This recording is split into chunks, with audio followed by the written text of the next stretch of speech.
This episode brought to you by Stamps.com. Why go to the store to get stamps when you can have them printed right at home for your convenience?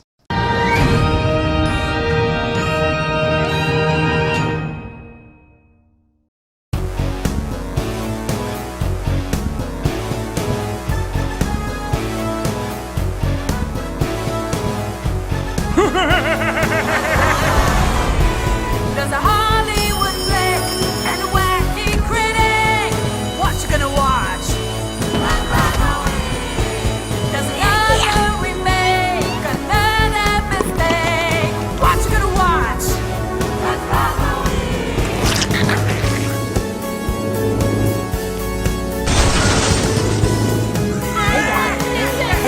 This movie sucks.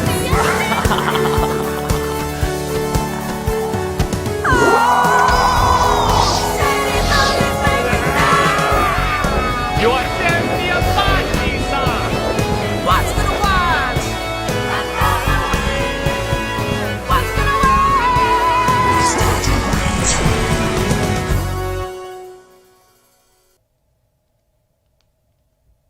Hello, I'm the Nostalgia Critic. I remember so you don't have to. And I have a confession to make.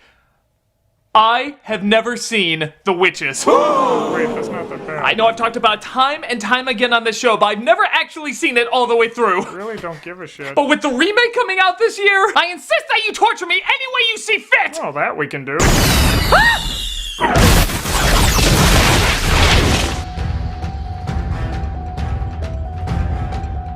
With Robert Zemeckis' latest cry of, please let me do something, it only figures to finally look over the beloved dark fantasy from 1990. You see, when I was young, I wasn't allowed to see it because it was said to be too scary, which, like any kid, encouraged me to see it more. So I went to a friend who had it, but we didn't have time to watch the whole thing, so I simply said, show me all the scary scenes. And the few segments I saw did not disappoint. Now, exactly 30 years later, I guess it only makes sense to watch the movie that came with those scenes. The film has a ton of talent associated with dark storytelling. The director of the classic Don't Look Now, Nicholas Roeg, producer Jim Henson, who has plenty of creepy shit in his arsenal, and of course the beloved children's author who said, fuck your bedtime story, your pants need some shitting. That's obviously a great combo. I guess I'm just saying, don't plan on me explaining the impact this had on tons of kids, as I'll be experiencing that impact here today. But I do know a lot of people love how messed up it is, so it only makes sense to check out why. Let's see why everyone went, "Aw, shit!" before they went, "Aw, shit." This is The Witches. We get a really long opening shot flying over these snowy hills, so naturally, this takes place during a particularly warm fall. Witches spend their time plotting to kill children. Sounds like one of the nicer openings to a Roald Dahl story.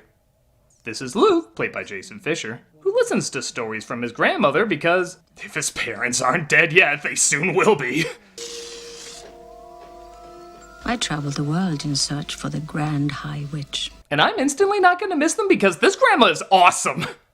She tells the story about a girl named Erica who was nabbed by witches when she was a child. Her father is terrified to find somehow her image has made its way onto the painting in their house. The peculiar thing was that little Erica kept on changing her position. Did you see her moving in the picture? No, that effect would be too expensive. The girl grows older in the picture until one day she vanishes, presumably dying or as someone snuck paint thinner into her coffee. I do hope this is referenced later for 2 seconds and then never brought up again. Everything all right, Mother? Very all right. Goodbye, Mom. Good night, son. Good night, Dad. I'll see you at the funeral. She tells Luke how witches hate the smell of clean children, but a dirty child is an invisible scent. To a witch you would smell absolutely disgusting. What kind of disgusting? Christ, I'm saying lay off the chipotle, alright? The next morning, Luke gets an unpleasant surprise. Mom? Dad? Oh god, put a search out for all runaway rhinos. Well, Evesham, I'm afraid I have some bad news. I have what's left of Luke's mother in this scarf. Martha Stewart said delivering big news should always be like I'm wrapping a present. Come here to me. Sit on my lap, all right? Grandma tells Luke about his parents' death and decides to go home with her to England. With such a heavy scene for children to watch, let's lighten the mood. I've got something for you here. Something I think you'll like. But I just wanted to give you this. Well, that was like going from Child's Play to The Good Son. It's lighter, but is it? Perhaps you'd like some chocolate. Here you are, a big bar of chocolate. Fresh from Willy Wonka's torture tunnel. This one has extra feline and rodent. Luke, it's dinner time. His grandma scares her away and gives Luke his birthday gift. But soon after, she passes out. Your granny has a very mild case of diabetes. Either that or it's a witch's hex. If she does any strange things with a crucifix, let me know. Like what? You'll know. I'm sorry for spoiling your birthday for you and for giving you a fright. Is it alright if I play with William and Mary now? After you give them more creative names than that, who raised you, Paper? When Grandma gets better, we're going with her to a hotel by the ocean. Well, I'll tell you, it's big. It's the welcoming warmth I love about this movie. They do eventually make their way to that hotel, but a nasty customer named Miss Ernst, played by Angelica Houston, checks in as well. Ah, Miss Ernst. I am the owner of the hotel. Too many Americans kept confusing me for John Cleese, so screw it, I'm just playing Basil Fawlty. The raisins are all around the edge of these cakes. Luke meets a kid named Bruno, who's obsessed with food because, you know, fat! Oh, you've got those excellent cakes again! Except when they use margarine instead of butter. Eating is the only identity for large kids in Roald Dahl books. My god, Mr. Bean and Benny Hill in the same room! Oh, sorry, my mix-up. Like I said, Americans confuse Atkins and Cleese all the time. Luke knows he'll get in trouble if his mice are spotted, so he hides in an empty room that's soon to become very filled. Yeah, I knew it. This is a Rocky Horror screening. Remove your shoes. Sweet, this is totally my thing. Was my thing. This is what happens when you get the effects guys from Aliens to do your cute little kids movie.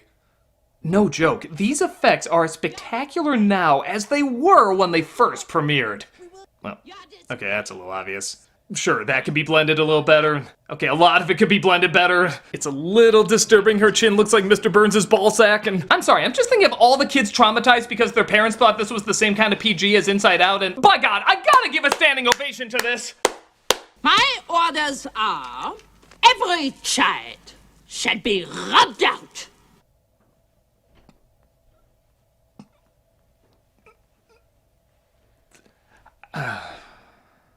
Do I make myself clear? Not sure if they put guys as witches because it's a progressive coven or they just wanted to save on bald makeup. We can't possibly wipe out all of it. You dare to argue with me? That sounded like someone's eyes lasering someone to death. And resign from your jobs. Hey, remember when Jennifer Lawrence complained about being that Mystique makeup? This scene is over 10 minutes long, and Houston is stuck in that shit for guaranteed most of the shooting day. And she must have taken Doug Jones meditation classes because you never know she was uncomfortable given her performance. She reveals her plan for the witches to purchase candy stores and lace all the sweets with a potion to turn all the children into mice. In fact, their first subject, Bruno, is about to be their literal test mouse. Because fat. That lady promised me 6 whole bars of chocolate. I've come to collect. When a titled little puke thought about working online? My death is hilarious. It's fantastic.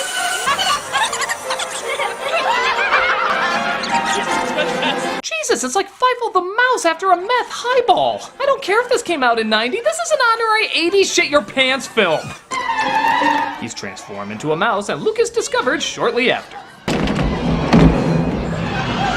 Tables, which is natural enemy, and small stone fences. You know, they're becoming less threatening the more they're on screen. This movie's friendly enough. Let's throw in attempted baby murder on top of everything. Baby in a pram! Oh. Guess it is pretty funny. Luke saves the baby and eventually escapes, but he discovers Miss Ernst has poisoned his grandma. They capture Luke and force him to take the potion, turning him into a mouse. And with Jim Henson's brilliant puppetry, I'm sure you can't tell the difference between that and the real thing.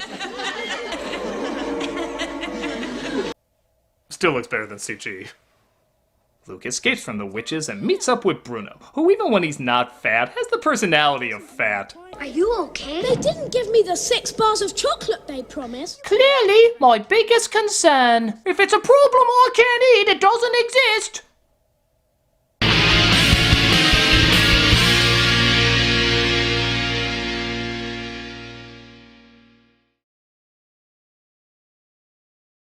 You there, listen to me. I don't know many things. Thank you. Oh wait, I should probably say what those things are. This holiday season, people will be mailing stuff more than before. That means the post office is going to be busy. You don't have time for that. You don't. Stamps.com brings the post office and now UPS shipping right to your computer. Mail and ship anything from the convenience of your home or office. With Stamps.com, anything you can do at the post office, you can do with just a few clicks. Plus, Stamps.com saves you money with deep discounts you can't even get at the post office. Fireworks! Wait, that's a different holiday. Jack-o'-lanterns! With Santa hats.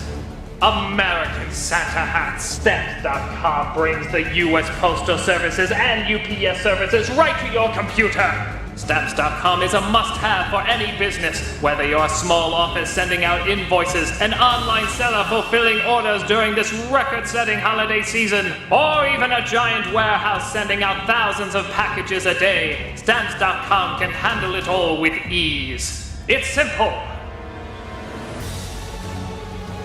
Simply use your computer to print any U.S. postage 24/7 for any letter, any package, any class of mail, anywhere you want to send. Once your mail is ready, just schedule a pickup or drop it off. It's that simple. American Eagle! With American Santa hats. With Stamps.com, you get 5 cents off every first-class stamp and up to 40% off priority mail, and up to 62% off UPS shipping rates. Not to mention a fraction of the cost of those expensive postage meters. Stamps.com is a no-brainer, saving you time and money. It's no wonder over 900,000 small businesses already use Stamps.com. Don't spend a minute of your holiday season at the post office this year. Sign up for Stamps.com instead. There's no risk.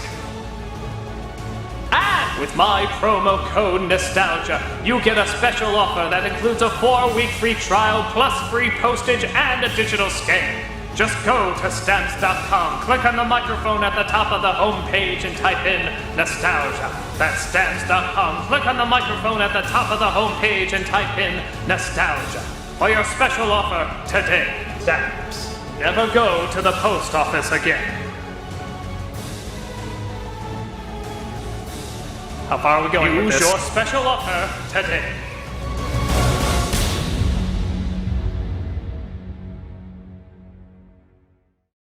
Like our videos? Subscribe to be notified about them. Want to actually be notified about them? Click on that bell as well. Also, don't forget to check us out on Twitch. Playing some games, telling some jokes, and overall having a good time. Hope to see you there.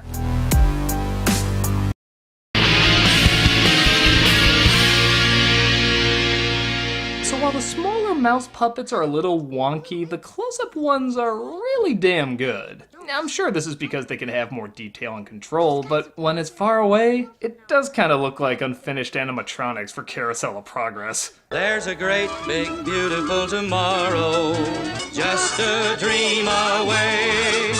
Faster! Faster! Ooh, I forgot my tail! Ooh. I think we were all expecting that to go in a different direction. They stumble across the hotel manager sharing his black adder, and they sneak into Luke's grandma's room, who's feeling better. My darling Luke, what have they done to you? They turned me into a mouse. I thought that would be obvious. They leave tomorrow with a bundle of money. Down here, Grandma. The mouse with the green outline that would have been keyed better if there wasn't a green book in the shot. Well, I'd like to say hello to a fellow philanthropist. You collect stamps? I love that the villain hates children so much she literally can't say it without almost vomiting. You give money for the little children. They also give money for the little... I hope to hate something that bad. I'll get there. If I could get the formula into their food. Do even the wall decorations have to be scary? It's like a baby being born through a ravioli's vagina. Who am I kidding? Rodal will approve.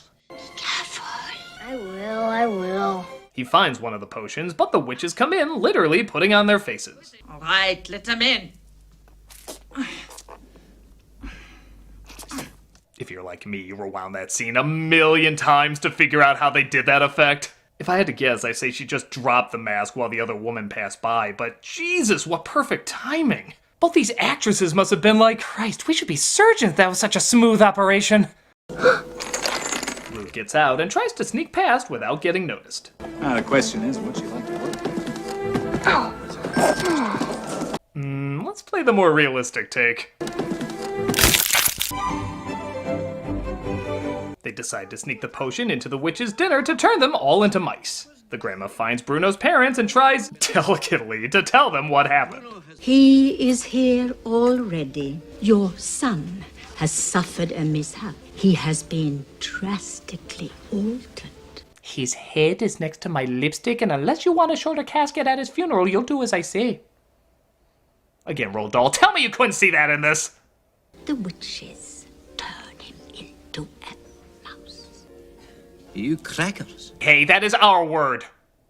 She tries her best to convince him, but they don't listen. Meanwhile, one of the maids sees the potion and mistakes it for perfume.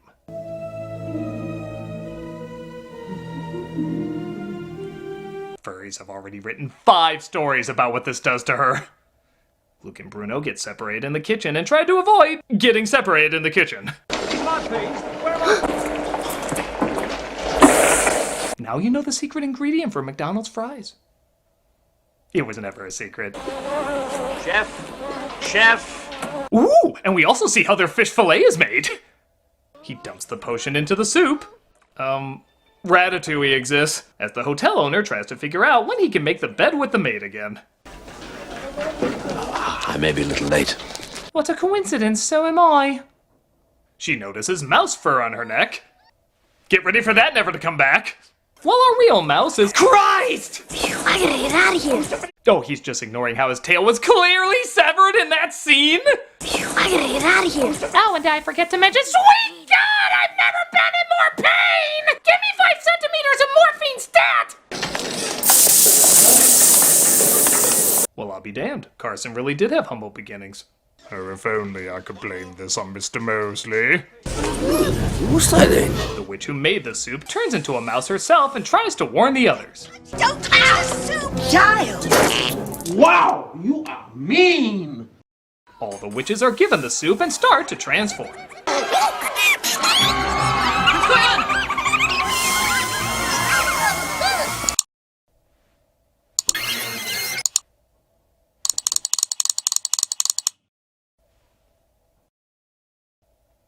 You saw it too. You're doomed forever! I guess he saw an opportunity and took it? Tell Brain I love him! Once again, we get some really awesome effects with the mouse transformations, and Grandma traps Miss Earn. Oh, don't worry, kids. She's just gonna be chopped in half with a cleaver. Oh, original PG. Never let me go.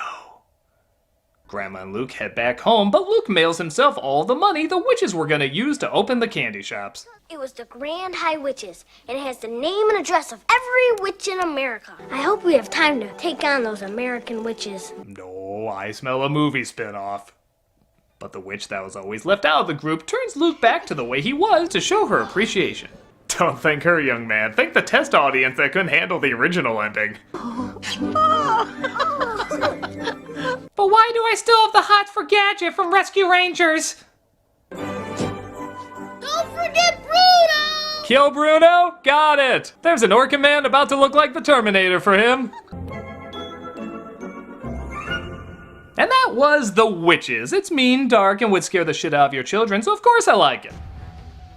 I'll admit the parts where they're mice aren't as interesting as everything else, maybe because Luke is not exactly the most intriguing character as a human or a rodent, but it did allow for some good puppetry and some cool angles at times. Everything else, though, is a lot of twisted fun. Every actor is perfectly over the top, the humor is delightfully harsh, and the visuals are so creative, clearly taking a ton of time and effort to create. It's honestly just as good as I was hoping it would be, being aggressive and demented while also still having a lot of charm and comedy. I guess it is a little disjointed when you think about how many plot elements don't have much of a payoff, but the payoffs they do have are just too awesome to overlook. Zemeckis has a tough act to follow, man, because this is just the right amount of cheesy horror a movie like this deserves. I'm a nostalgia critic guy, remember, so you don't have to. Baby in a pram! Oh! Hi, Doug Walker here, doing the charity shout out, and someone just sent me a email saying, hey, could you do this charity? It really means a lot to me, and I said, sure. So the charity this week is, again, I'm hoping I'm saying it right, the Sturg Weber Foundation, and what this deals with, it deals with, as you would imagine, Sturg-Weber syndrome, which is a neurological disorder marked by a distinctive port wine stain on the forehead, scalp, and around the eye. The stain is a birthmark caused by an overabundance of capillaries near the surface of the skin. Their mission is to improve the quality of life and care for people with this syndrome and associated port wine birthmark condition through tenacious collaboration with clinical partners and pioneers, education, advocacy, research, and friendly support. They have great scores on Charity Navigator and also greatprofits.org. Great nonprofits, quite the opposite, sorry. You probably don't want them to have a good report on greatprofits.org. If that's even a thing, I don't know. Anywho, they have great scores on Charity Navigator and great nonprofits.org. Whether it's donating, volunteering, or spreading the word, you can definitely make a huge difference here. Just doing a shout out for, honestly, a syndrome I didn't even know about, I never even heard of. So again, it's good to spread awareness about it, and also donate if you can, volunteer if you can, or just spread the word for these people. They're obviously trying to do their best to help those with these symptoms and just everything. So check them out if you can, or just share the link. That'd be wonderful. And as always, thank you so much.